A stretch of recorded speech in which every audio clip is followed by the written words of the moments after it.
Marseille vue sur les pauvres, épisode 4, balade avec Michel. Bienvenue dans Programme B.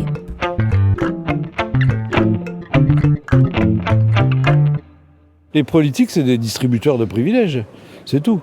Comme il y a des distributeurs de préservatifs, eux, ils distribuent des privilèges ou ils distribuent des subventions.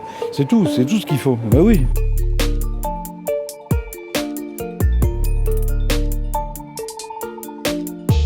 Pour ce 4e et dernier épisode, on part se balader à Noailles avec le sociologue Michel Peraldi.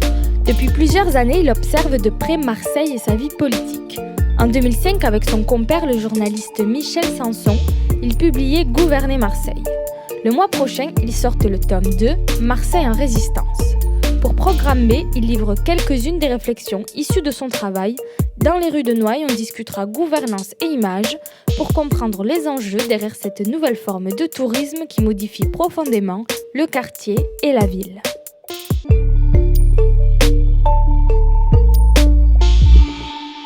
Moi, je travaille pour Binge Audio, qui est un média national, donc qui n'est pas un média marseillais. Et on fait pourtant un sujet sur Marseille, carrément on fait 4 épisodes. Et vous avez écrit dans le premier tome de Gouverner Marseille plusieurs pages sur la vision de Marseille qu'ont les médias nationaux. Est-ce que vous pouvez nous en toucher 2 mots ? Est-ce que ça a évolué depuis que vous avez écrit votre livre ou est-ce qu'il y a toujours un attrait un peu particulier pour Marseille ? Il y a 2 choses qu'il faut dire à mon avis. Première chose, c'est que Marseille a été une ville mondiale, économiquement. À l'époque où Paris était une capitale, mais c'est tout, politique, pas une capitale économique, connue dans le monde entier. Ça a créé une réputation, ça a créé ce que moi j'appelle un patrimoine immatériel, qui est la réputation de Marseille dans tout le monde entier. En Argentine, partout, on connaît Marseille. Et donc, ce capital, c'est un capital que beaucoup de gens s'approprient toujours, parce que ça a toujours une certaine valeur au plan imaginaire, au plan littéraire, au plan cinématographique, etc. Et je pense qu'il y a toute une bourgeoisie moyenne, toute une classe intellectuelle qui aime bien s'approprier cette réputation mondiale de Marseille, etc., qui, encore une fois, est pas banale dans l'ensemble des villes françaises. Ça, c'est la première chose. Et je m'arrête parce que je vais mourir. Pas. Non, on veut pas. Ah, mais c'est ici ? Ouais, c'est là. Ah, bah oui, alors je suis déjà passée par ici. Déjà passé, c'est là. Mais j'ai jamais pris le pain. Prends le pain. Bonjour. Voilà. Je peux vous en prendre une ? Oui.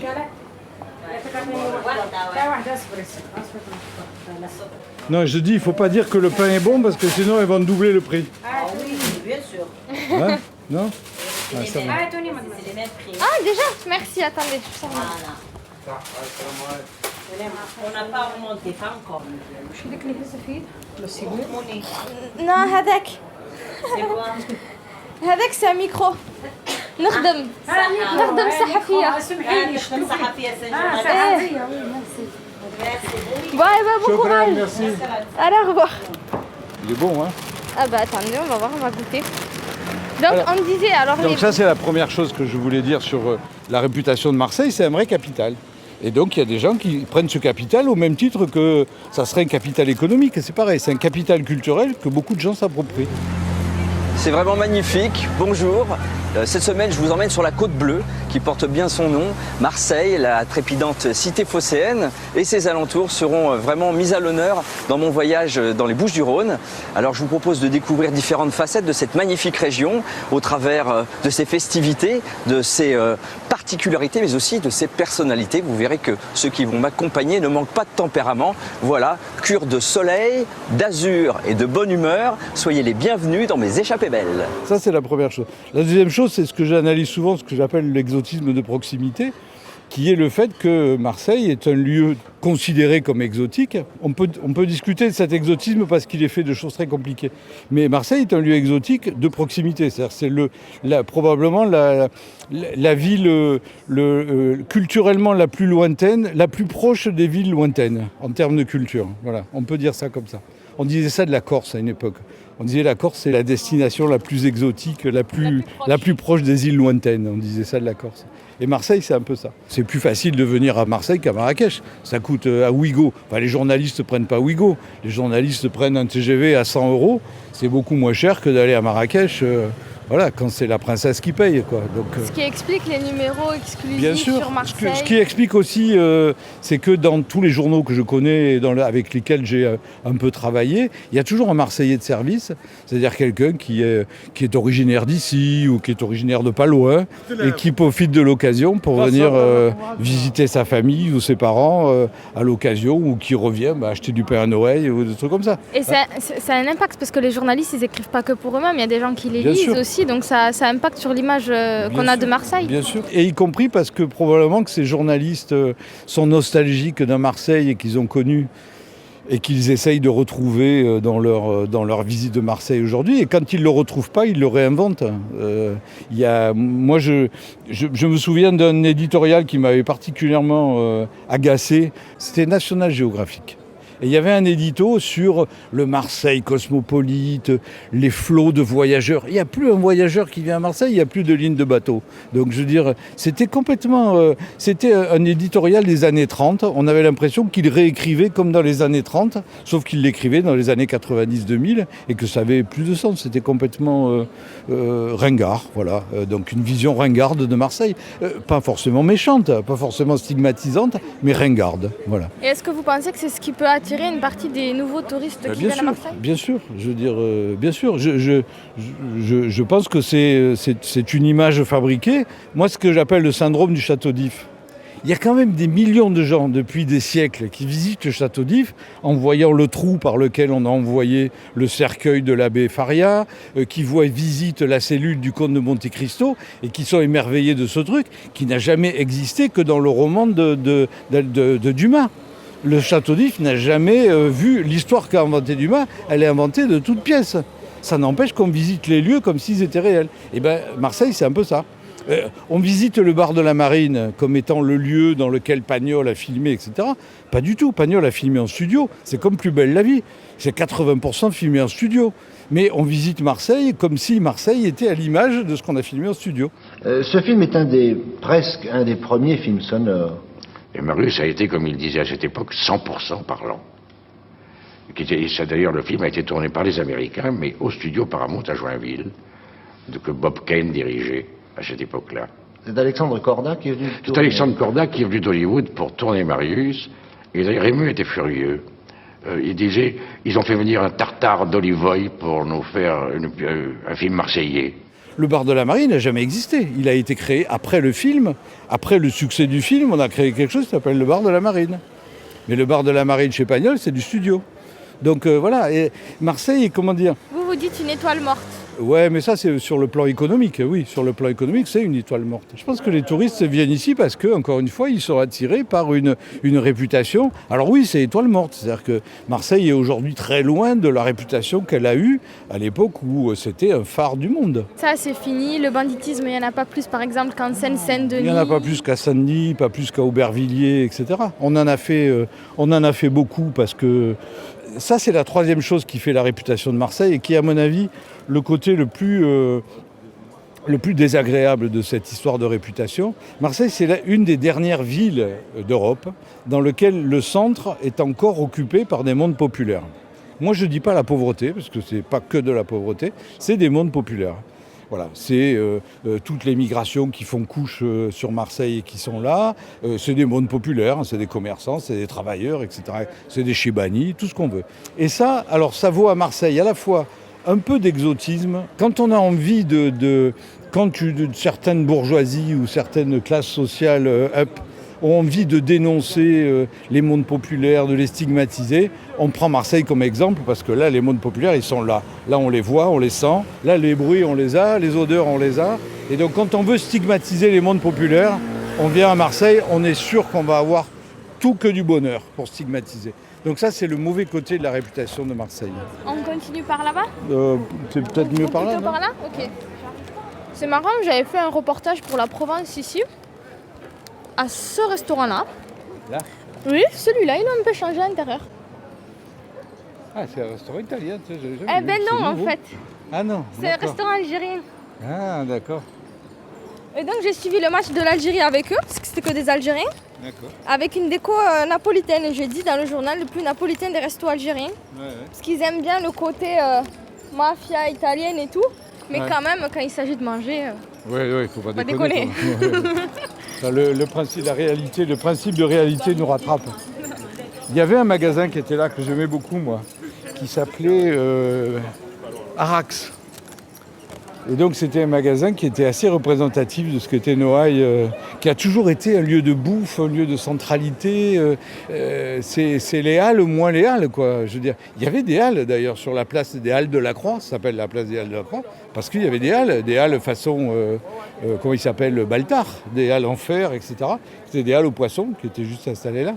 Sauf que au fur et à mesure que Marseille se réduit, que Marseille se normalise, se banalise, parce qu'on voit des supermarchés partout, des marques franchisées partout, etc., petit à petit, ça devient un conservatoire. Ça devient une espèce de conservatoire de ce qu'étaient les mondes populaires et la centralité populaire dans les années 50, etc. Et c'est très triste. Mais c'est l'évolution du monde qui est comme ça, peut-être. Je veux dire, un jour, le monde ne sera plus que Aix-en-Provence, c'est-à-dire un supermarché à ciel ouvert, avec des galeries marchandes qui n'ont pas l'air d'être des galeries marchandes, mais qui sont des galeries marchandes à ciel ouvert, avec des marques franchisées partout. Voilà. C'est peut-être ça l'avenir du monde. Hein. C'est un grand mall à l'américaine. Voilà. Moi, je me souviens des malls à Los Angeles. C'est des villages mexicains reconstitués. Des anciens villages mexicains avec des maisons, avec des poutres en bois, des peintures, etc. C'est très exotique. C'est pas du tout des supermarchés comme chez nous. C'est très travaillé, très architecturé. Ben, on est peut-être en train de virer à ça aujourd'hui. Ça, c'est tout Marrakech. Voilà. Et donc, pour ceux qui ne voient pas, parce que c'est quand même de la radio, il y a beaucoup de sacs, de décoration d'intérieur, etc. Et ça, c'est plutôt des magasins qui s'adressent aux touristes. Ça vient de comment ça s'appelle, Safi. C'est de la poterie Safi marocaine. Les tapis, c'est des tapis qui viennent de la classe. Moi, c'est ce que j'appelle de la gentrification par le bas. C'est-à-dire que c'est des gens qui devaient être dans le quartier, qui petit à petit comprennent qu'il y a une autre population. On est à Marrakech là. Franchement, c'est les produits qu'on voit à Marrakech aujourd'hui. Je pense qu'ils vont s'approvisionner là-bas et tout. Donc ils ont compris qu'il y avait une demande touristique, mais pas forcément.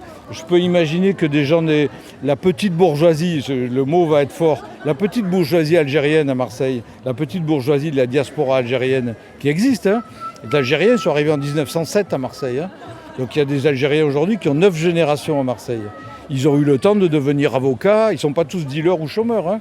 Il y en a qui sont devenus avocats, il y en a qui sont employés des postes, il y en a qui font les écoles de journalisme, etc. Donc je veux dire, il y a une petite bourgeoisie, je dis ça, c'est pas du tout péjoratif, il y a une classe moyenne algérienne sur Marseille. Et je peux très bien concevoir qu'ils vont acheter ça, au même titre que les touristes, etc. Donc il y a de gentrification dans le quartier parce qu'il y a une guerre ouverte des institutions contre ce quartier.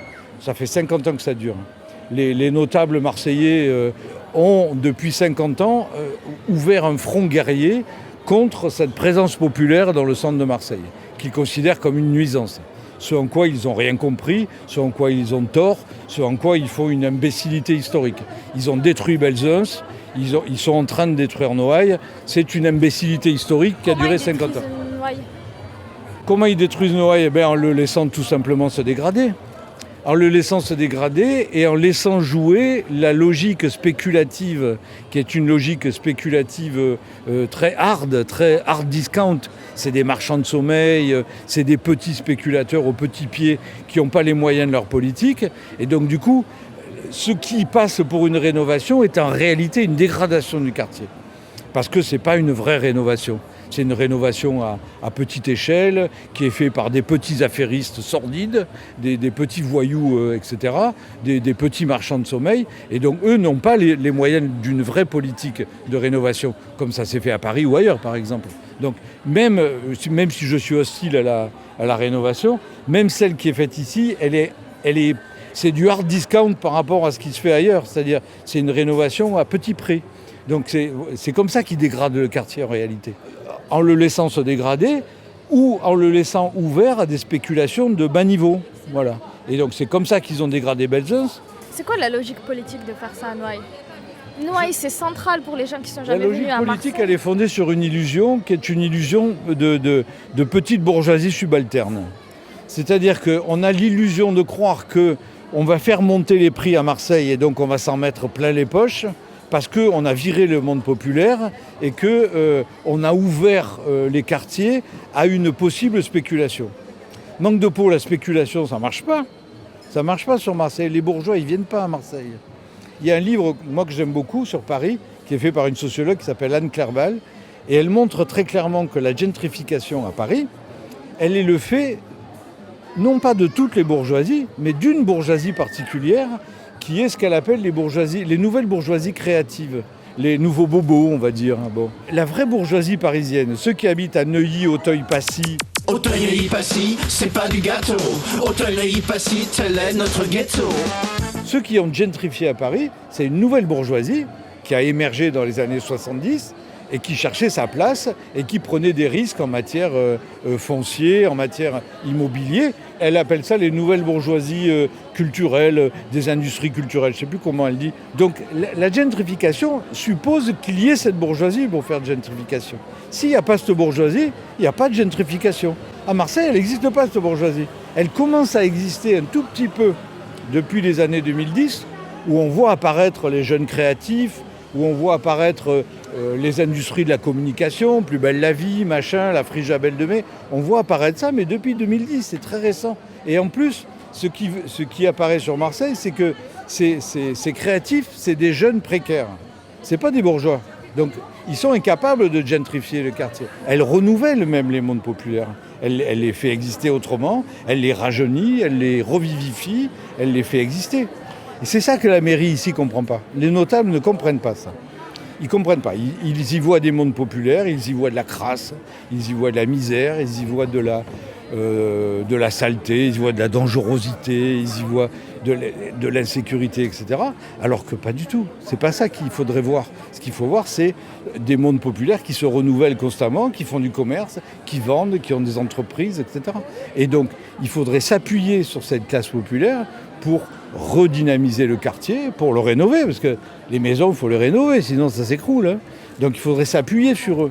Or la municipalité, toujours encore une fois, la municipalité, c'est pas que Godin, c'est avant lui même de faire, c'est toujours mis dans une position guerrière par rapport à ces mondes-là. Pour une raison simple, je réponds à la question quand même, c'est qu'ils ne votent pas pour eux. Aujourd'hui, pour la quasi-totalité de ce que moi j'appelle les nouvelles classes créatives, la politique devrait être une technique. C'est-à-dire que ça devrait être des fonctionnaires payés par l'État qui font leur boulot, point barre, et puis c'est tout. Et pas des notables qui plastronnent et qui font... Vous dites pas homme politique, hein, vous dites notable. Ouais, moi je dis notable, ouais. Je trouve que c'est un mot qui leur va mieux. Voilà. On peut descendre un peu là Et puis par là parce que les hommes politiques, ça oublie les femmes. C'est vrai. C'est vrai. On va par là-bas, comme ça on est plus au calme, on va là-bas au bout. Okay. Donc ici c'était la place des Halles de la Croix. C'est là où il y avait des grandes halles qui ont été virées, je ne sais pas où, démontées, et sur lesquelles on vendait le poisson à Marseille. C'était un grand marché au poisson. Donc aujourd'hui on est toujours sur du marché. Il n'y a rien qui a changé de ce point de vue-là. Hein. Voilà. Sur les municipales à Marseille, qu'est-ce qu'on peut dire ? La première chose qu'on peut dire, c'est que la politique aujourd'hui, elle est révélatrice de ce que j'ai dit tout à l'heure sur la fracture entre les nouvelles classes créatives marseillaises et la politique traditionnelle. C'est-à-dire que c'est pas simplement la fracture entre des notables de droite et puis des gens de gauche, c'est une fracture entre un système politique dans son entier qui n'est absolument plus représentatif de ce que ces gens-là estiment être le politique. Donc il y a une fracture complète aujourd'hui. Il y a une fracture entre les fonctionnaires territoriaux et les élus. Il y a une fracture entre les nouvelles classes créatives et les élus, les notables, etc., etc. Il y a une fracture terrible entre les artistes, tous ceux que tout le monde vénère aujourd'hui à Marseille. Chaque fois qu'il y en a un qui arrive, on le classe au monument historique. Hein, je veux dire, les artistes, les créateurs, les chanteurs et tout. Mais il y a un fossé terrible entre ces gens-là et la politique. Mais pas les politiques au sens individuel, personnel, la politique en tant que système.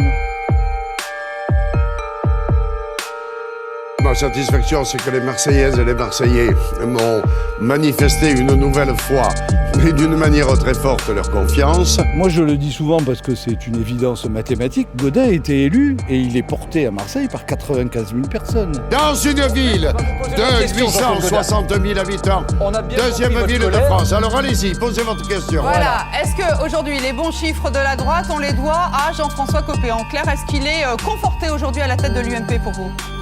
Parlez-moi de Marseille. À Marseille, on les doit à Gaudin et ça me suffit. Et avec tout le succès que nous avons, pourquoi voulez-vous commencer encore une animosité avec tel ou tel contre Copé? Ça suffit.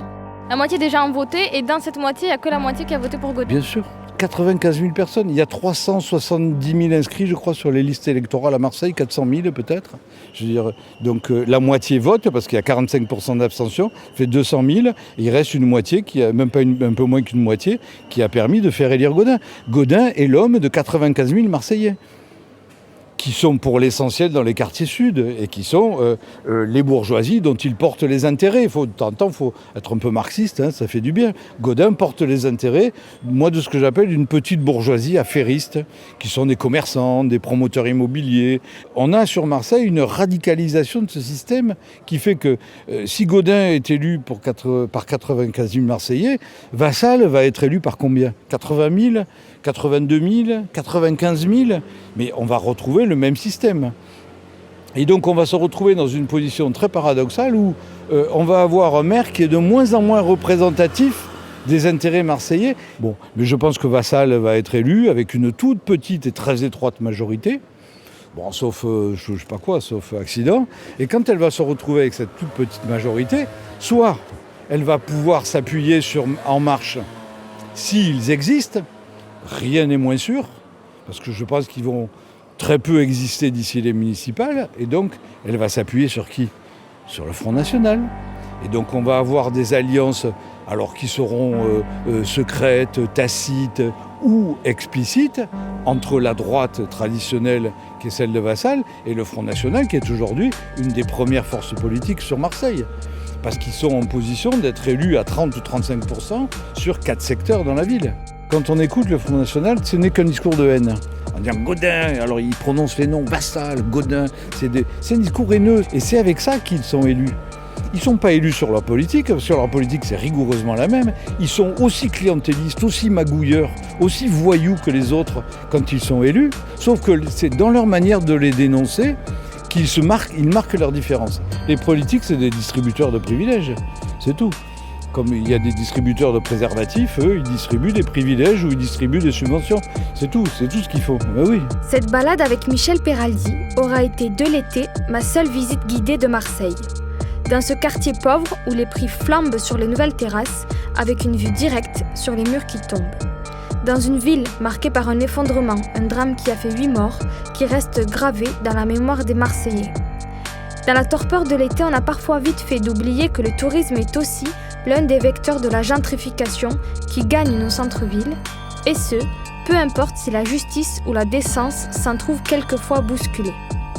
Nos vacances d'été, coquillages et crustacés, peuvent laisser une trace et un goût amer. Mais découvrir la ville sans l'abîmer n'est pas seulement de notre responsabilité.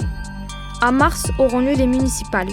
Pour l'équipe sortante, il faudra se justifier, et pour le ou la nouvelle maire, il s'agira à Marseille d'un gros chantier, un de plus.